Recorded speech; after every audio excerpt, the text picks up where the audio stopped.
people that try and give self-help, they give this symbol of like a mirror on the wall, seeing your own reflection, seeing your own shadow, like you, and then your alter ego. And so they always talk about like still water and a flowing stream. You look down, like in that movie Lion King, whenever he looks over into the water and he's like, I don't see my father. And then like his father appears over the water. It's like these symbols are showing like there's something to be gained by a stillness, a reflection of yourself. So dreams for me are this like quintessential, this like pinnacle, this just tip-top best way to see your reflection.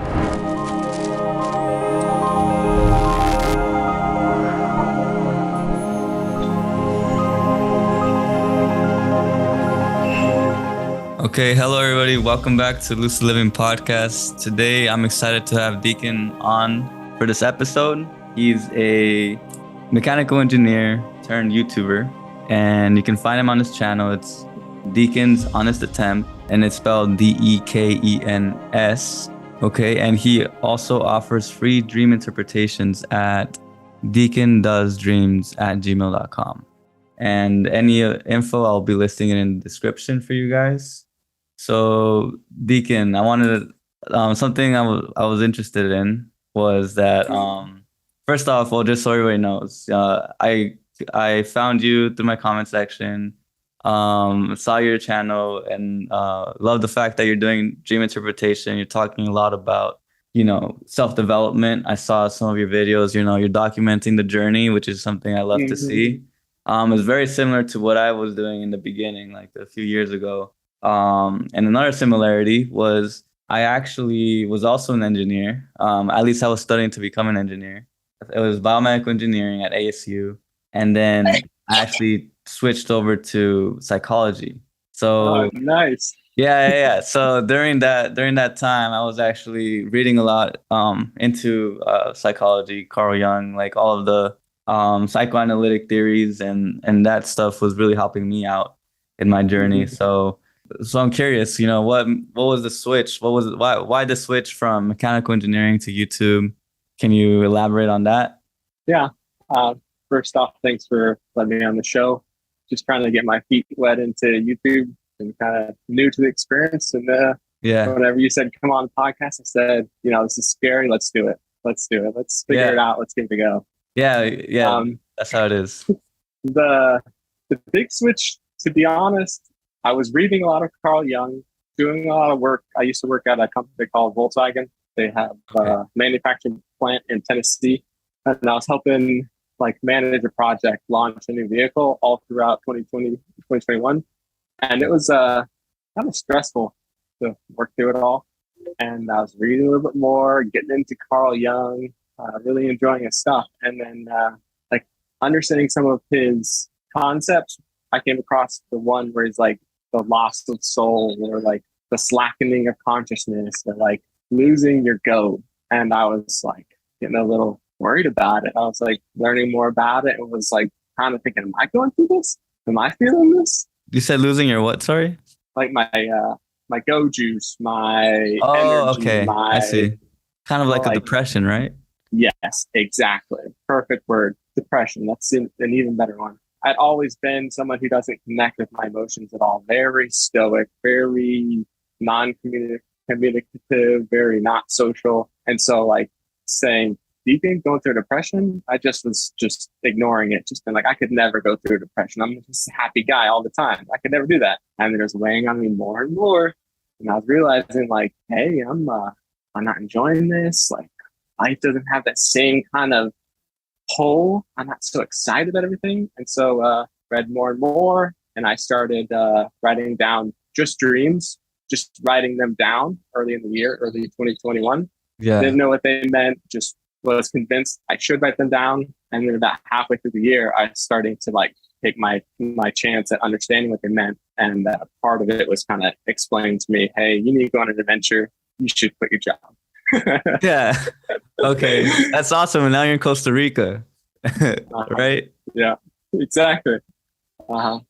The driver was, hey, if I'm going to quit my job and try and pursue something creative or worthwhile, or makes you happy or motivates you, swing for the fences.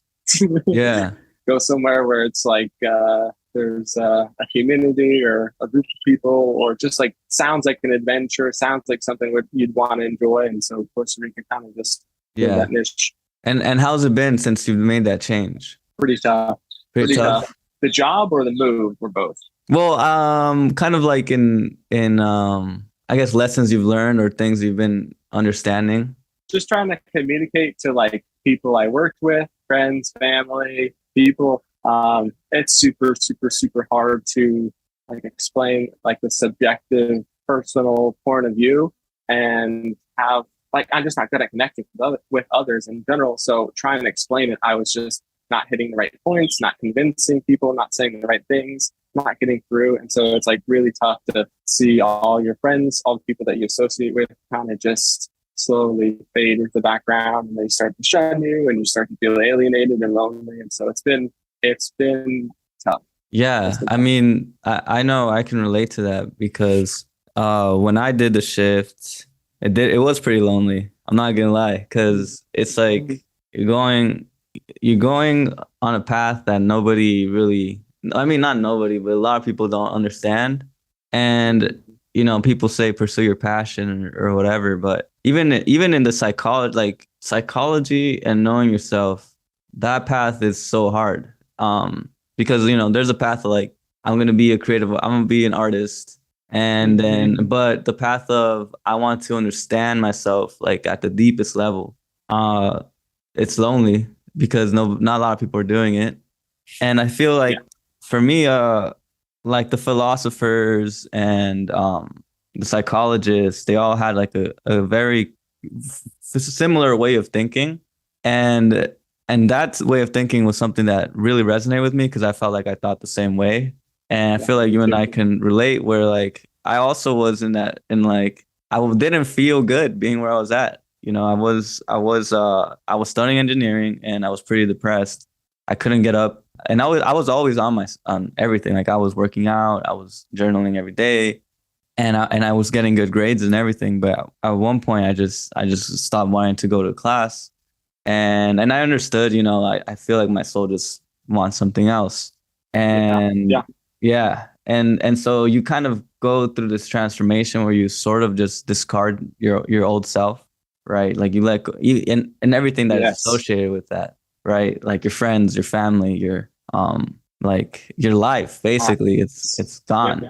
Well, it's not gone, but you just like, and so I can say, me right now, like you have to go through that, because I've come to a place where now my family is a little more integrated into my system. My friends, like I've got new friends. I got some older friends that I kind of deal with, but really communicating the things I was going through is still very hard right now. And I will say that, that I feel you.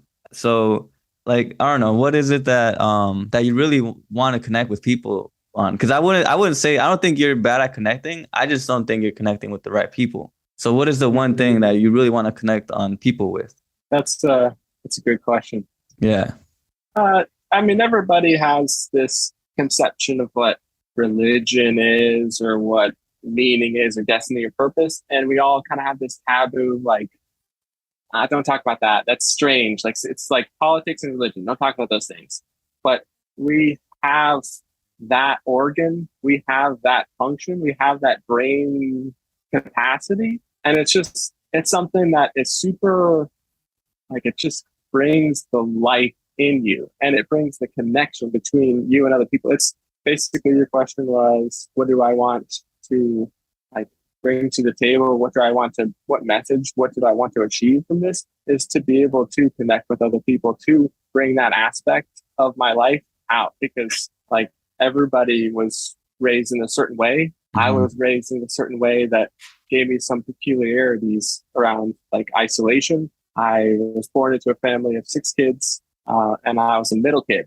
So the oldest got kind of the responsibility and the leadership attributes, and then the youngers kind of got more of the adoring, the attention, the doting. And somehow I was in the middle, and I was just kind of this quiet, introverted, like leave me alone kind of person. And so I built up these like really strange walls And some of those walls were like these like imagination and sense of belonging and meaning and like creative pursuit and just purpose. And it's really, really hard to it's hard to bring that out. It's a peculiarity that I was kind of raised into, and I'm trying to live it out. Yeah. Not just be so isolated. And it's like you're trying to break the walls both within yourself and with others.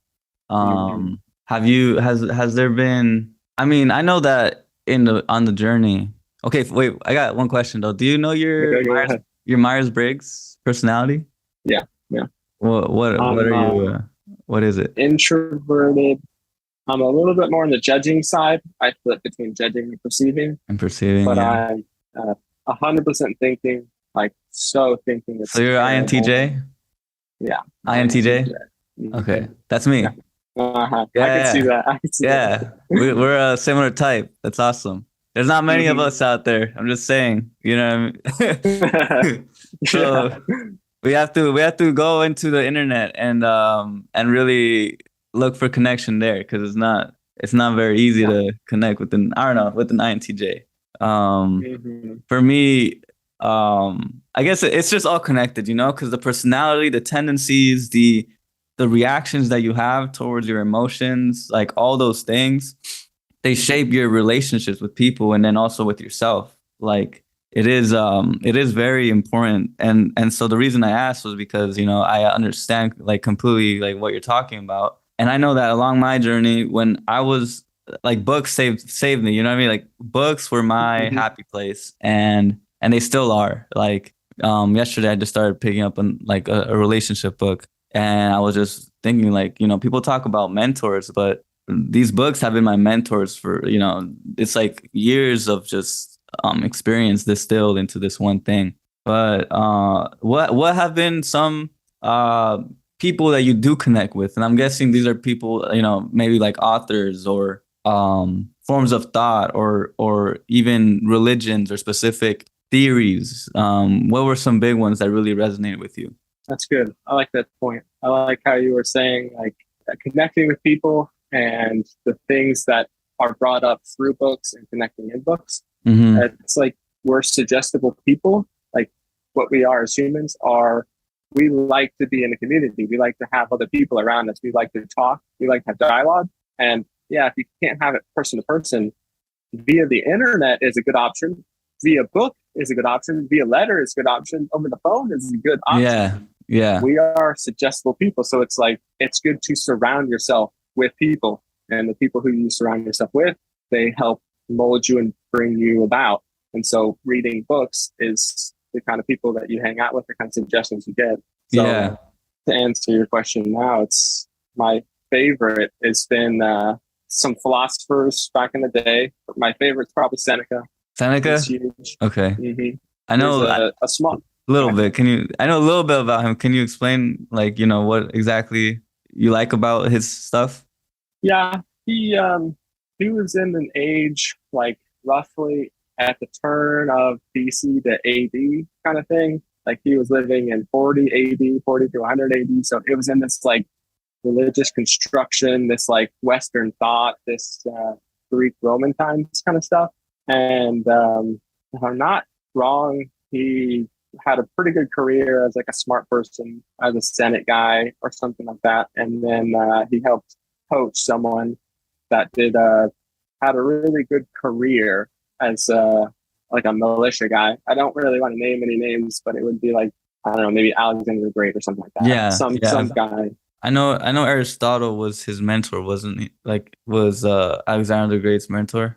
Yeah, okay, I don't know exactly, but we're hitting around it. Yeah, people knew him, right? Don't fact check us.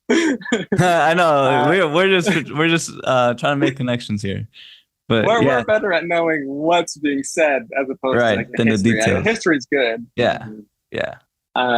But he spent a lot of his life a part of this group called the Stoics back in the time. Back in that day, there were Stoics and Epicureans, and Epicurean was like sensual pleasure, body pleasure, like friends, like things you can experience through the senses. And then the Stoics were like this like culty religion of duty and honor and stuff. Right. But they got this really good dynamic where the Stoics and the Epicureans were like, oh, we don't like each other at all. But Seneca was able to be like, you know what, this Epicurus guy, he's got some good shit in there. Like, Yeah. I like what he's saying. Okay. So he spent a lot of time just taking the real logical, classical, philosophic thought and kind of bring it to extreme. Like, there's no electricity, there's no plumbing, like there's not a bunch of like luxuries out there, but they've got their brains and they've got extra time on their hand and they don't have to like work the field. So they're just pouring themselves into like books and thoughts and philosophy and stuff. So he does a good job kind of explaining the basics of what a good life is. Okay. Kind of how to say. Okay, and what are some of the things that you've incorporated in your life that you feel like they're working out, or you see some light in them? Say it to me again, or give me some more context. Kind of give me more of what the question is to help me out a little bit. So, what are some philosophies that you've embodied that really you can see yourself turning into? You because you're struggling, right? You're talking about the struggle. So what has been like a concept or like an actual like philosophy that you feel have just been able to push you through that struggle? Yeah. Okay, I got you. He wrote a bunch of he wrote a couple things. My favorite is he wrote like 7 books, and one of them, which I would read like probably 30 times, 40 times, was On the Shortness of Life. So it's like a hour-long read. It's a pretty short book. And he kind of just goes on to say every day people go throughout their life and they treat time as this resource that comes from a supply that's overflowing and that they can always get more of. But in reality, time is this thing that has a finite resource. It goes, it passes, and then you can't get it again. So it is the most valuable resource. And he gave a bunch of like modern examples of people wasting time and kind of the big problem with that. And so I listened to that, and man, it was just like it hit every morning. Every morning I was going like, amen, brother. Hell yeah, that's right. You get it. Yeah. Even though I'd heard it the day before, the weeks before, but every time I listened to it, just got jazzed up. Like, yeah, like I don't want to waste the day. I don't want to spend my whole life regretting or like spending on things that aren't going to be worthwhile. Like I want to put it towards something that feels right. So yeah. Okay. And so that's when you got into dream interpretation. That's something that is worth your time, that you feel is worth it, right? Yeah. So a little history. 2020 was kind of tough. I spent a lot of the time playing video games. Like I just played a bunch of video games, drank every day, gained a lot of weight, and then came into 2021 feeling kind of off kilter, not balanced, and this was like had a mood to fix it. So I spent a lot of 2021 fixing it, and then in mid-year I decided, you know what? I've got a girlfriend that I've had for 4 years. Let's get married. I want to have some kids. Like let's get a jump on life. And so these kind of like coming back from the pandemic into a more working atmosphere in 2021, and like losing weight, breaking bad habits, like getting out of isolation. I was like turning one step into the next, good action to the next, like building some steam. And so it took a while, but I was building that steam in 2021, and then 2022, it kind of just like totally took on a life of its own. I was really, really, really getting into Carl Jung in early 2022. And every single book he wrote that I read, he would give some little taste of like dreams as a useful tool. Okay. And so I was like, dang, dude, he's got it. Okay, what is this thing about dreams? Okay, I don't understand. Maybe I should start writing down. And he kept on saying in his book, like, dreams this, dreams that, dreams this, dreams that. I was like, okay, all right, I'll just write them down, try and remember them. And that's how it started. Okay, and so what are some things that why should people look into dreams? Okay, why should people look into dreams? In human terms, I kind of go off in the clouds when I try and convince other people. It's like having, or how about for you? Why did you? Yeah. How about let's take it away from people. Let's do it to you. Why do you think it's important for yourself? Why do you do it? From Okay, yeah, that's great. That's good. It's it's like a lot of people that try and give self-help, they give this symbol of like a mirror, mirror, mirror on the wall, kind of stuff like that, like seeing your own reflection, seeing your own shadow, like you and then your alter ego or something like this. And so they always talk about like still water and a flowing stream. You look down, like in that movie Lion King, whenever he looks over into the water and he's like, I don't see my father. And then like his father appears on the water. It's like these symbols are showing like there's something to be gained by a stillness, a reflection of yourself. So dreams for me are this like quintessential, this like pinnacle, this just tip top best way to see your reflection. Okay. All right. I can definitely, because I've read extensively on dreams, and I've also have some experience with dream interpretation, and I could definitely elaborate on that, where I feel like, after a while, at least, after really diving deep into Jung's work, you really get the feeling that it's like a sub reality, or like Yeah. it's like the other side, of the like, if there was a like water, it's like like the underground, right? Like the unconscious, Yes. right? And and people, and it's, we could use that metaphor, the mirror. Let's use that metaphor where, you're Okay. walking around in your day to day, maybe you're on the beach or you're in the lake, and you see your reflection on the lake, and it's a little distorted. And now if you take the dive into that, bam, like that's the whole unconscious. It's a whole new world within the ocean or within the lake. Whole new, undiscovered, but deeply connected to like everything else in your life, right?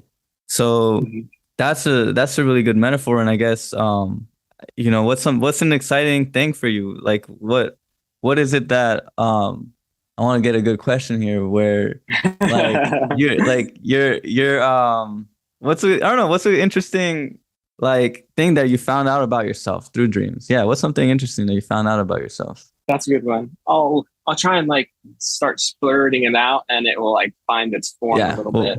well, yeah, that's how it's got to be done sometimes. Uh-huh. Uh, yeah, I didn't know. I definitely didn't know that I'm a huge like. We already talked about that. I have like isolation, and I don't connect well with my feelings. I kind of suppress those, but I Yeah, just didn't know how deep it goes. Like every time I think, oh yeah, dude, like this is gonna change my life. This is gonna help me out. Once I start like seeing how I'm not treating my wife well, how I'm not responding to her, how I'm like ignoring my friends and family, how I'm brushing things down, like refusing to acknowledge certain aspects of life. Okay, once I bring this in, once I start treating people better, once I start like working on what's valuable to me, I'm gonna start being such a better person.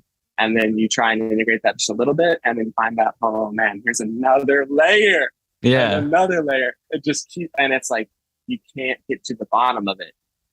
Uh, I think right now, probably the biggest thing is that I've got a whole lot of sensitive nature, a whole lot of, I feel bad, I feel good, I get really elevated, huge mood swings. I feel a lot and I Mhm. just don't let it, I don't acknowledge it. And it's like killing me inside, but I don't notice it. And whenever I do dreams and dream interpretation and help trying to understand myself, it brings out these different ways that I'm like playing tricks. I'm Right. swinging above. I'm not touching the ground. I'm off in the cloud somewhere playing space cadet.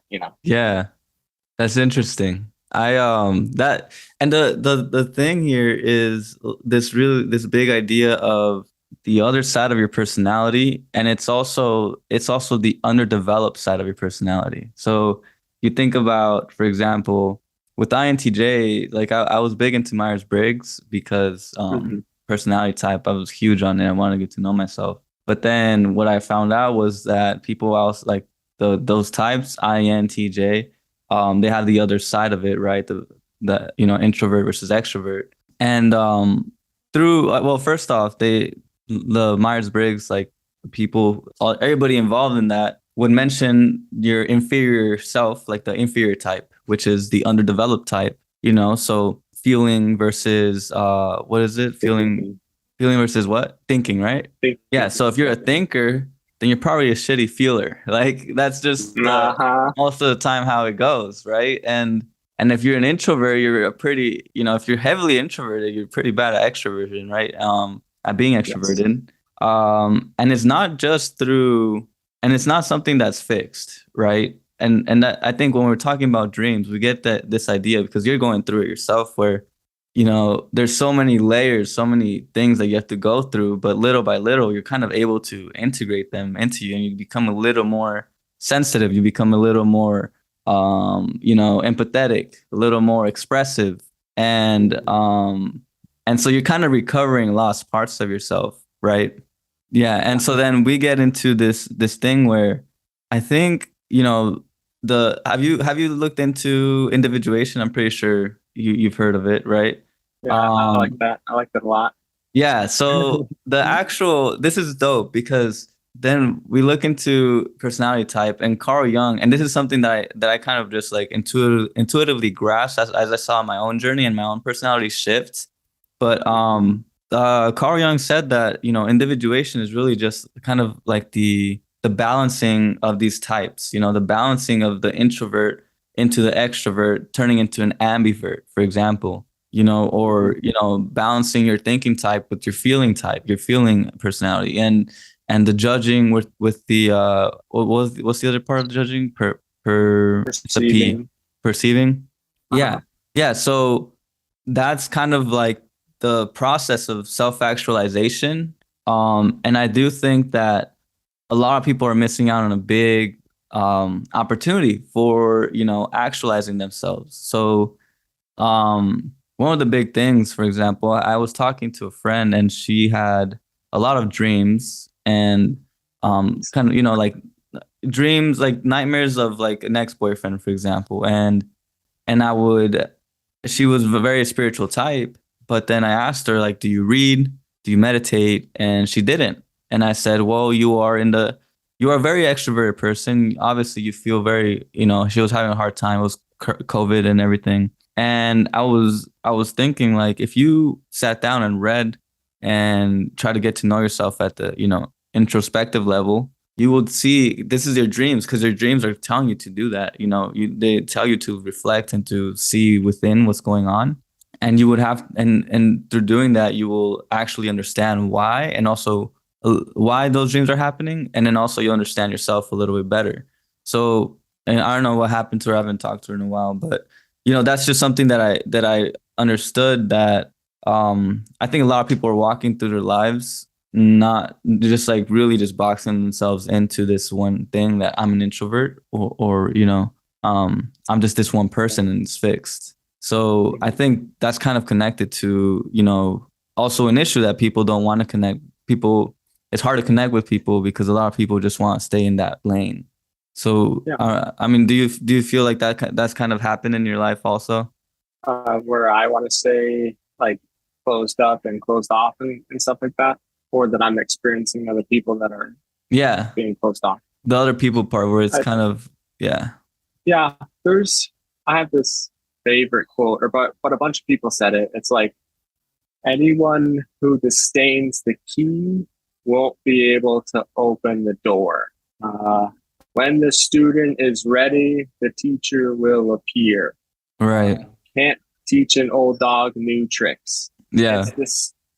Oh, and then like Carl Jung's favorite one is something in Latin, but it's like, they lead the willing, they drag the unwilling. So it's this idea that like there's things larger than you, larger than everybody. We're all connected to it. And you can decide to be with it, to go willingly, or you're just going to be dragged unwillingly. If you don't want the answer, if you disdain the key, you'll never be allowed to unlock the door. If you never have a learning mindset, you won't learn from anything.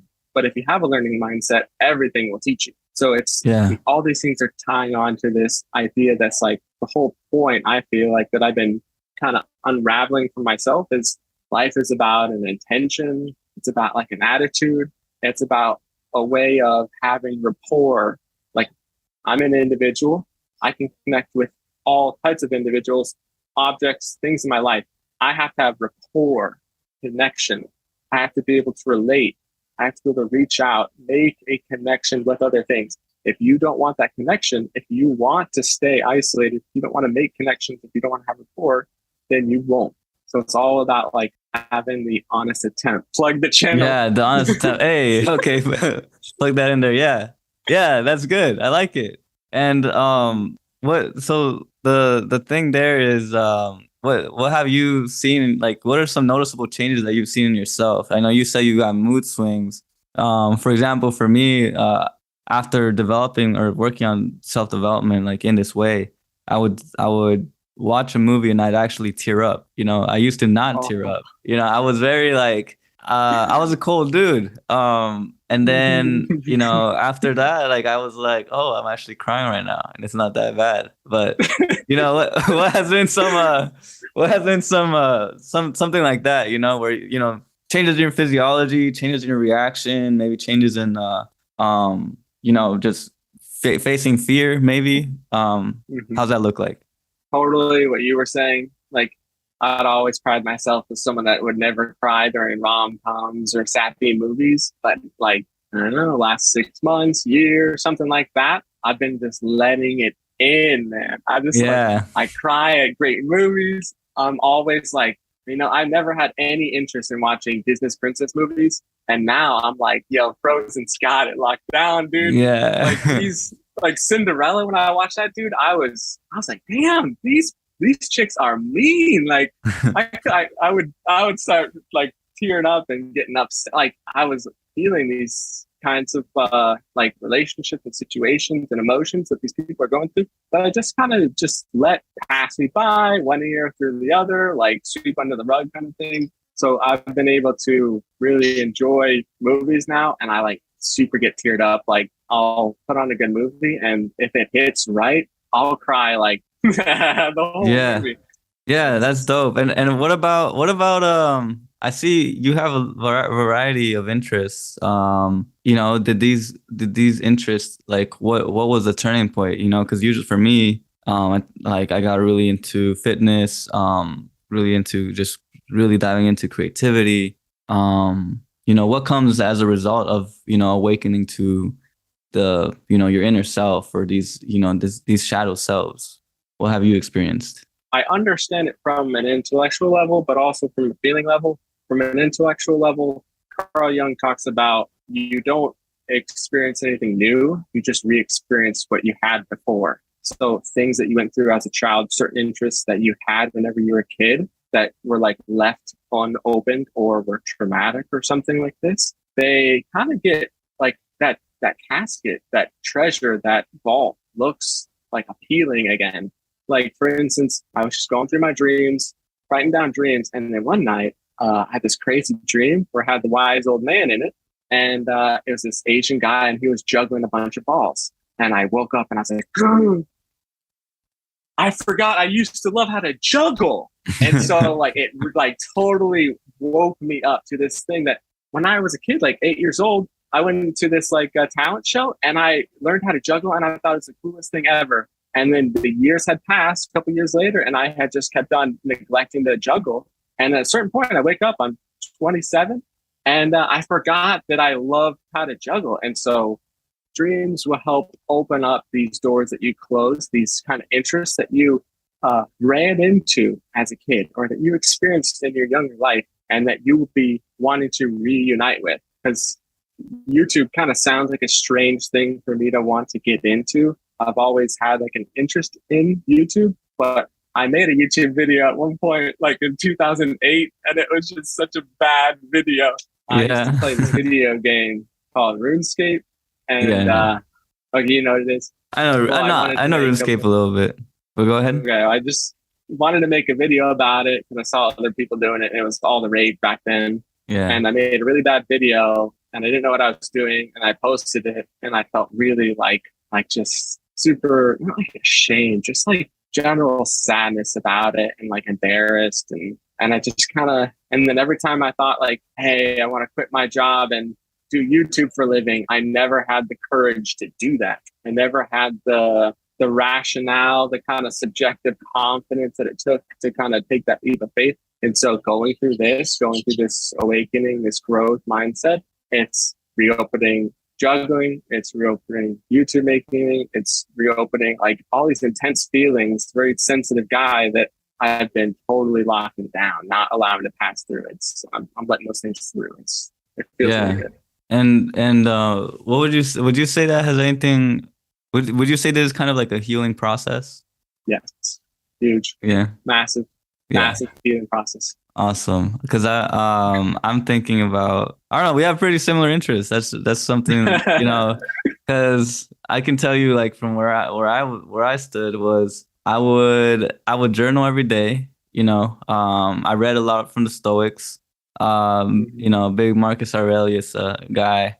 And yeah, you know what's up. And so he I was like, man, like I gotta write down my thoughts. And for a long time, I thought I sucked at writing. I thought I sucked at English because I hated English class. You know, I hated the fact that I hated the fact that somebody could look at my writing and tell me that it sucked. You know, yeah, like it's a B or it's a C or and I feel like the whole idea, I thought that writing just was supposed to be objective. Like if you get the point, you get the point. Like the whole idea of persuading and, you know, pathos, ethos, logos. I was a logos guy, right? Like concise, get it done.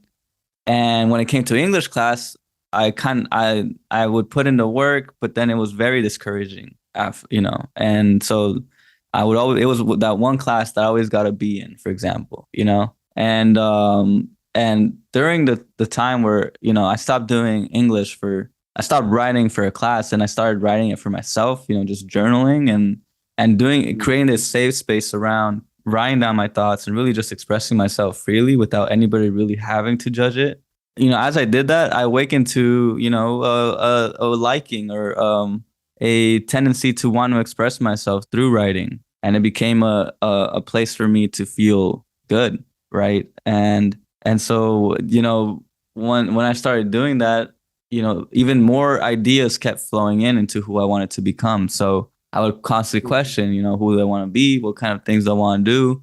I was watching YouTube channels, a lot of YouTube, self-improvement, big on all of that. And I was like, I want to be like these guys. You know, I want to talk about, you know, what's helped me, but in my own way, because there's a lot of stuff that I've learned and that I feel like has really helped me out. So that I guess, you know, for the first year that I did it, it was very you know, just half-assed, not too much effort into it, but I did it. And now I'm more into it. I decided I'm not going to be going deeper into psychology. I'm not going to do my master's right now, at least for now, maybe in the future. But I wanted to be like a YouTuber and try to teach people what I've learned. And so now I've opened myself up to, you know, a bunch of different things. Like I see, do you edit your videos? Yeah. Yeah. I see, like you have an interesting workflow, dude. Like I like your videos. I like the edits. It's like, you know, it's dope. I think it's a nice thing that you're doing. I think that you know, with time you'll develop even more skills and you're gonna just like create some nice edits. And they're already good right now, but you know, more time and just it'll get better. And so like, yeah, I love that. Like now I love editing. Now I love like I started taking courses in After Effects and all that stuff. Like that's kind of on pause right now. But you know, it just became this thing where like like the more you get into one thing, the more you want to get into the next thing. Like you just want to keep exploring, you know. So that's something big for me. And have you looked into, you know, what is your relationship with spirituality? I'm curious about that because I feel like when you get to this point, you're kind of questioning and you want to really get a good sense of what it is. Yeah, how I started, I think, was kind of common. Most people went to church or some kind of religious organization as a kid. Same for me. When I was a kid, my parents read to us a lot. Like they used to wake us up in the morning before school to read scripture to us. So I was raised very like in that. It's a very family oriented, very like intentional, like disciplinary way of learning about spirituality. And that kind of led into how I related to other people about spirituality. I was very much like, I'm going to preach to you about it. I'm going to give you the lesson. You're going to listen to me kind of thing. And there's only one way, and it's very dogmatic. And so for a long time, I felt like, you know, everybody looks up to their dad. And so I looked at my dad, and that's how he taught it to me. So I was like seeing and trying to practice this kind of very rigid disciplinary spirituality on other people. And I was finding out slowly, after many years, like nobody wanted to listen. It wasn't a good way of connecting. And so I like lost interest. It just fell off after a while, like sometime in puberty, and I didn't regain it. I didn't have like any connection with it from like the age of 15 until 2 years ago in 2021. And it was just like a revivification of it. And so now it's like I'm still learning about that, about my peculiarities around spirituality when I grew up. And so I'm working to be more dialogue-y, more helpful, more connecting with it, as opposed to just standing on a high pedestal, speaking down at people. Hey, this is spirituality. This is how you can't do it this way. You have to do it my way. And so now spirituality is something where I'm like trying to like, there's more than one way. There's so many different ways to experience spirituality. It's an attitude. It's an orientation towards life. It's a way of going about life. It's a connection with life. It's wherever you find that life, wherever it's living, if you can make a connection to it, a neural link, like that is spirituality. So there's no need to separate, alienate, point out, like create barriers between it. It should be about connection, not isolation. Yeah. And it's interesting because I feel like a lot of religions kind of isolate just because of dogma, right?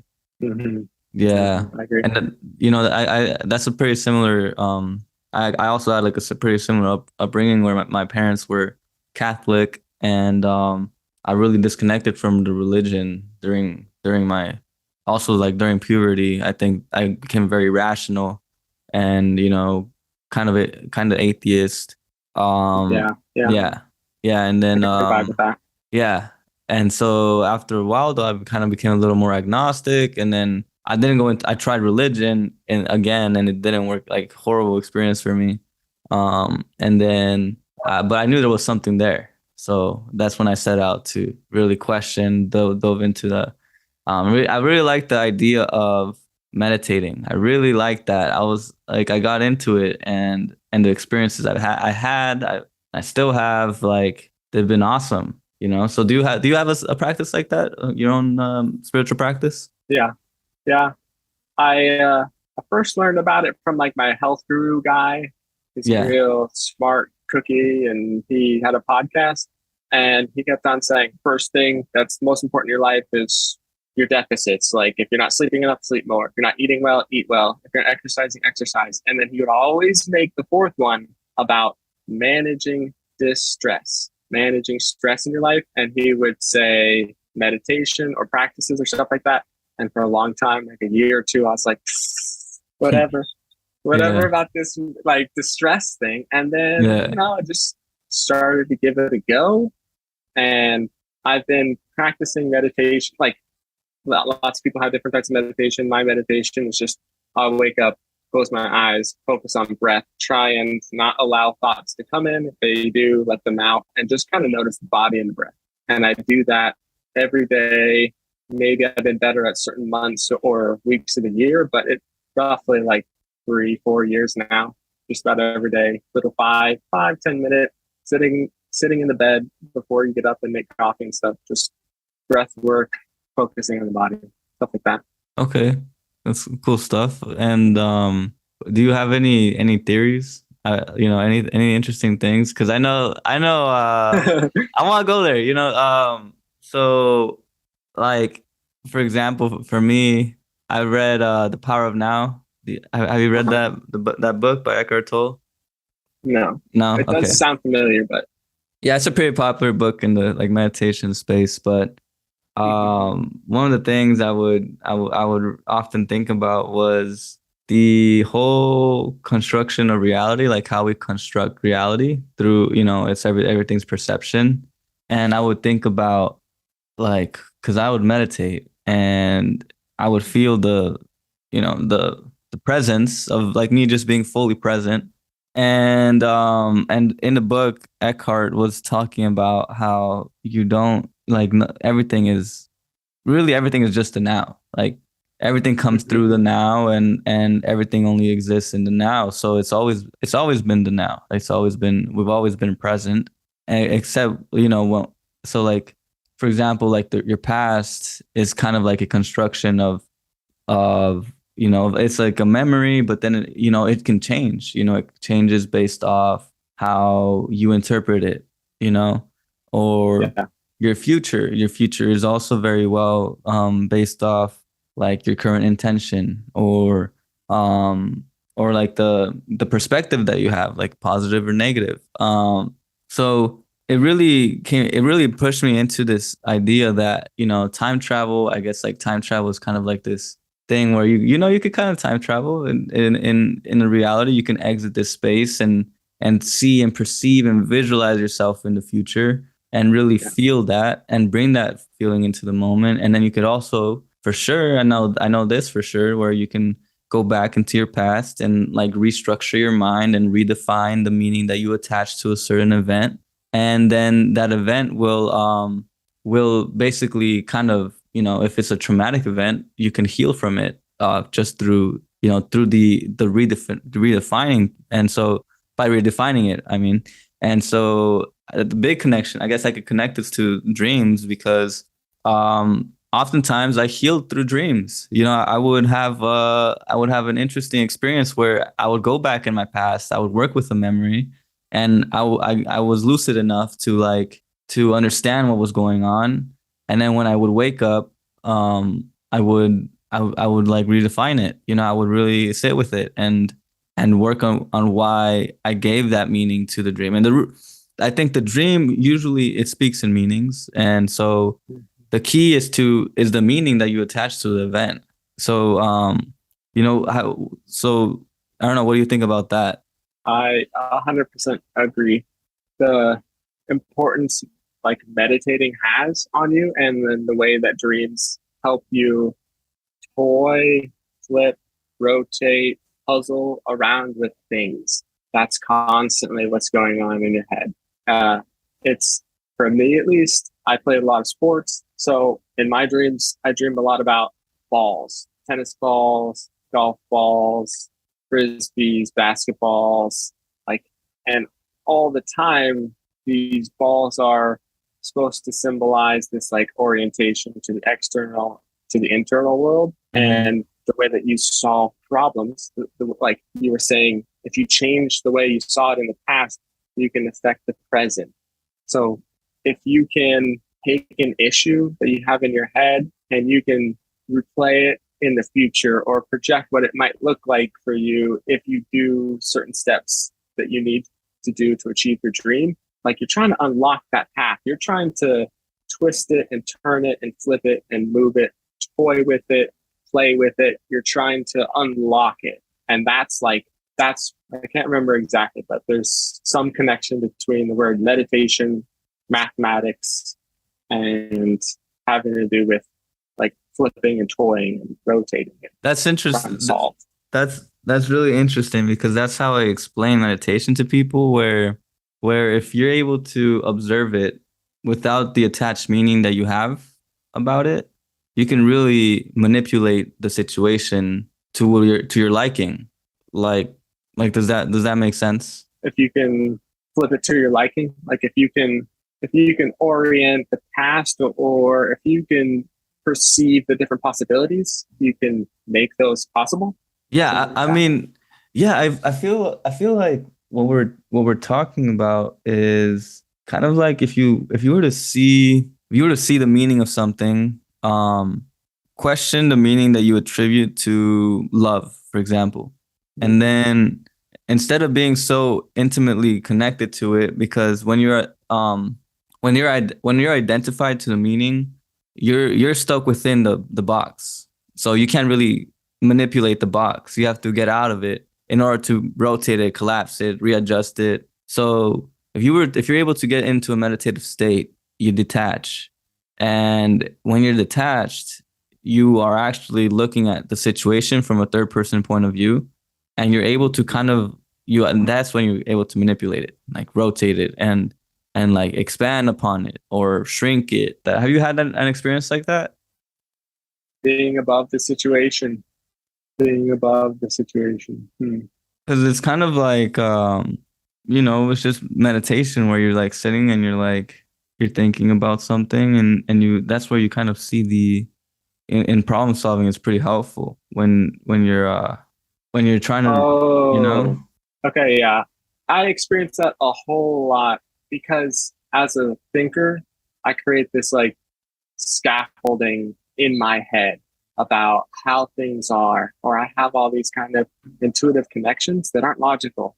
And then whenever I open my mouth and words start to spill out and I try to explain the point, people either nod their heads and blank stare and they don't understand what I'm talking about, or they get upset, or like the connection isn't made. So seeing it from this third point of view, I've been realizing how much I live in my head, how much I'm connected with like this imaginary landscape, and I am not making any darn sense to the ground. Like people have no clue what I'm talking about. And so dreams are helping me realize like, dude, you gotta bring it down to like simple terms. You gotta bring it to meanings that people can understand. You have to explain it in a better way. You have to make practical examples so that people can connect with you, because oftentimes I have these crazy ideas in my head, and then if I let them out, I spill them, it just makes no sense, or I alienate myself. All kinds of misconceptions. Okay. And do you so you're mentioning dreams. Have you tried lucid dreaming? I have not tried lucid dreaming. Okay. Yeah, I tried doing it. I mean, I can do it, but it's a conscious effort. So I didn't see the point of doing it. There is, because I would do it and then I'd get the dream, but I didn't know what to do from there. Like I didn't see any point, so I kind of stopped. But dream interpretation is super, super helpful for me. So, do you plan on lucid dreaming, or what's your idea on that? I think I'm in your camp a little bit. I've watched some people, I've talked to some people about it, and I get like the kind of appeal, like it'd be great if I could fly around. But to be honest, I don't really know what the idea is. Like, I guess it's like a sensation, have control, like ultimate control or something. I don't know. So I can explain. Well, it's basically you're awake in your dream, so you're pretty aware that you are dreaming. And then now there's levels to it. Like if you can get to the level where you can control the dream itself, that's super hard. But there's been some interesting experiences. For example, like I've meditated within a dream, and that's really interesting. It's like a psychedelic experience. Yeah. That sounds trippy. Yeah, it is. And there's other things like taking psychedelics while within the dream, or conversating with dream figures. That is a good one. You could do those things, and I don't know, have you what do you think about, does that help? Does that help with defining lucid dreaming? Okay, yeah, I get it. Yeah. I think that'd be cool. I mean, there's been some pretty rad dreams that I've been like, damn, that was like, I would not want to wake up from that, or if I could have done it just a little bit differently. Like, so I could definitely see. I'd be super interested in that. What you're saying about like psychedelic experiences and like meditating, that's something that I haven't like fully mapped out. So I don't know. Like, it's like having a kid or something. You won't know until you have it, kind of thing. So I don't really have a reference point for that. Okay. Yeah, it's an interesting thing. Maybe you can check it out. There's some things I know. right now your focus is, mainly dream interpretation, right? Mhm. Yeah. And so what are you planning on doing? Is that what your channel is moving towards, really talking about dreams, or what do you have planned for that? Uh, for a good bit, like maybe a couple months, I really did want to just bring in. I want to incorporate dreams. I want to incorporate the usefulness, the practicality of dreams, and like answer some of the questions about dream analysis. I used to want it to be like my channel focus, but I'm thinking more now. It's like, you know how you have content creators or influencers or creatives, and they just do it themselves. They never look off of a script. They're creative. They have that creative potential. It just bubbles out of them. So dreams and dream interpretation, I want it to be a source for creativity. So when I think about making a story, producing something helpful for me and for other people, Yeah. it's hard to go, okay, what's that inspiration? Where is it coming from? So dreams for me and dream analysis for me, I'm taking it more of a subjective backseat for creative process and trying to sprinkle it in little taste to let people know, like, this is where it comes from. Like, if you want to do it like me, or you want to experience spontaneity or creativity or whatever, like, this is where I get it. And I can show you how to do it. But like, just trying to put that foot forward, I've found in my experience at work, talking to friends, talking to family, talking to colleagues, people, they get a bad taste in their mouth. So I'm like trying to put a good taste, trying to connect, trying to like use it as a tool of connection and not as like a fear tool. I don't know. Does that make sense? People, like, they get turned off by the idea of just dream interpretation. Is that what you're saying? Yeah, like at like when I was at Volkswagen going to work all day. Yeah. You're working with like people and production and like society. And so anything that takes them away from that focus, it's kind of scary, or it's off-putting, or it doesn't, it's frightening. Okay. No, yeah, I understand. Strange. It is strange So for people. whenever I said earlier, I suffer from the peculiarity of isolation. So I'm trying to heavily lean into some way of communicating, some way of like bridging gaps and making connections. And so dreams and dream analysis, like dreams are specific to me, like my dreams are specific to me. So they're helping me out. So I can use it as a connection tool. Like, hey, if you're experiencing these kinds of problems, this is where I was at. This is where I am now at. This is how I fixed my problem. I can help you too. Or if you follow these steps, you can solve it too, as opposed to attacking. Like, you know how I said I used to get on my pedestal and like talk down to people? Yeah. I used to do the same thing about dreams. I would like get on the pedestal and just start, preaching at people. And so I think for me personally, I have a bad tendency to preach. So I would love to just preach dream analysis all day. Yeah. But yeah. I find it vital as like a creative source. Outlet, a creative source. Yeah. Okay. How do dreams make you more creative? They make me more creative. It's pointing out the fact that I'm a broken record, but it's just been so hot in my memory this last week or so. Is I want to get better at connecting, and we connect through storytelling, by movies, by animations, by myths, and I am understanding more about the creative process, about telling stories. And the biggest thing that I was misunderstanding, I think, is I was creating videos that I thought I would want to watch, that are cool for me and I'm proud of. But part of YouTube is you to like reaching more than just yourself, like helping, making connections. And so I was realizing that I wasn't making videos for an audience. I wasn't connecting with some principles, some like basic principles. Like, everybody wants to feel a sense of freedom, a sense of flight, a sense of inner peace and harmony. I should use that as a creative connection point. I should build my story around that. Okay. So it helps me to realize these principles that everybody connects to, not just myself. Okay. There's been some things where I've noticed that downloads, you get downloads from dreams. Like, I was looking like there's, I mean, dreams are pretty big. First, there's like, what's it called? When you're falling asleep, but you're not asleep. I forgot the name. Daydreaming, Yeah, it's like huh? What are you saying? dozing off, or daydreaming. Yeah, it's like, well, it's when you're, it's like a specific state that you're in. So there's a stage of where you're between awake and sleep, and you do that when you're falling asleep and when you're waking up. So within that state, a lot of scientists and even like thinkers, great thinkers, would use that state to draw a lot of their inspiration, but also their solutions from. So they would use their subconscious to help them figure out problems. And then there's also just like the actual dream where there's times where the dream itself just talks to you and gives you the answer directly. Or, you know, a lot of movies have been inspired from dreams, for example, or books or stories. So um, that's also, you know, another part of dream, yeah, of dream inspiring creativity.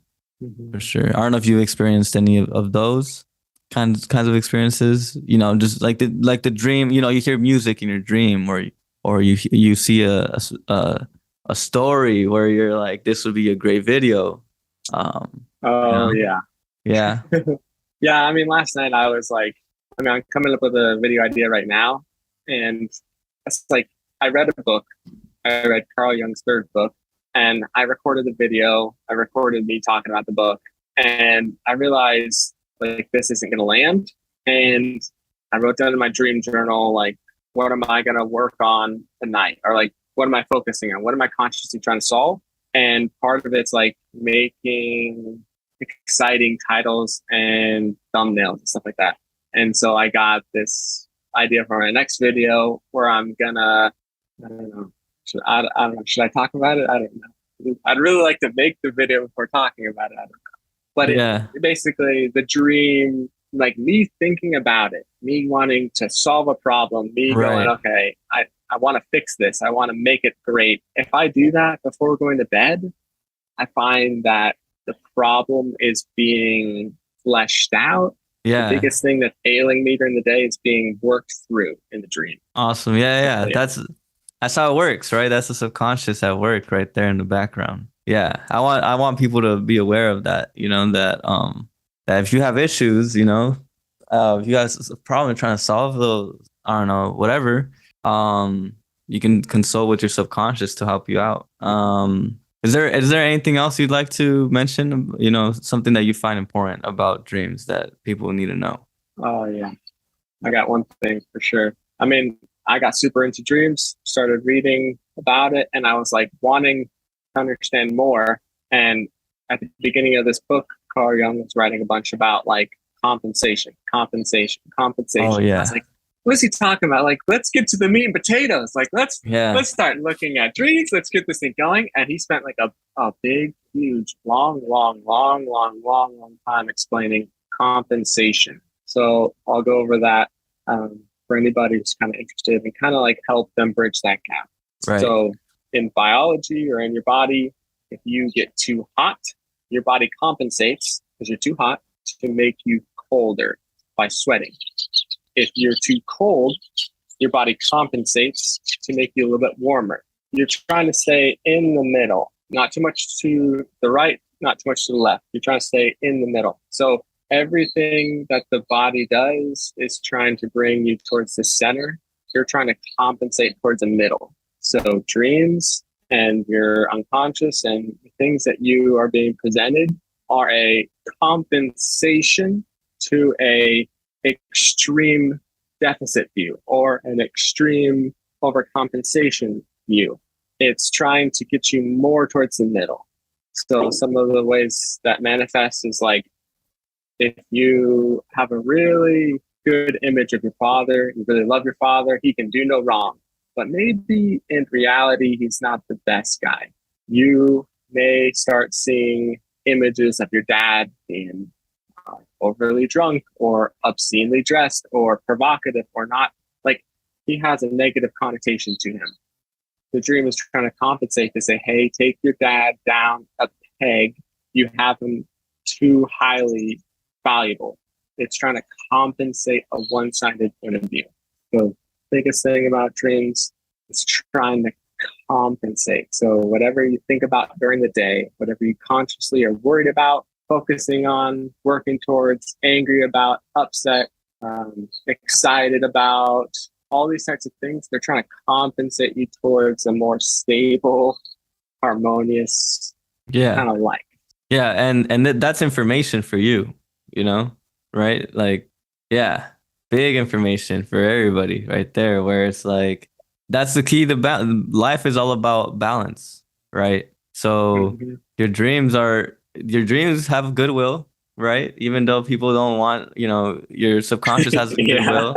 People think that, they don't want to go into that. They don't want to see the images. They don't want to see the things, the disgusting parts. But, that's just humanity, and really, if you work towards that and you'll get some information that will, potentially change your life. And people can't be sleeping on that, right? Yeah. So interesting talk. I don't know if you have anything else to say. You want to say?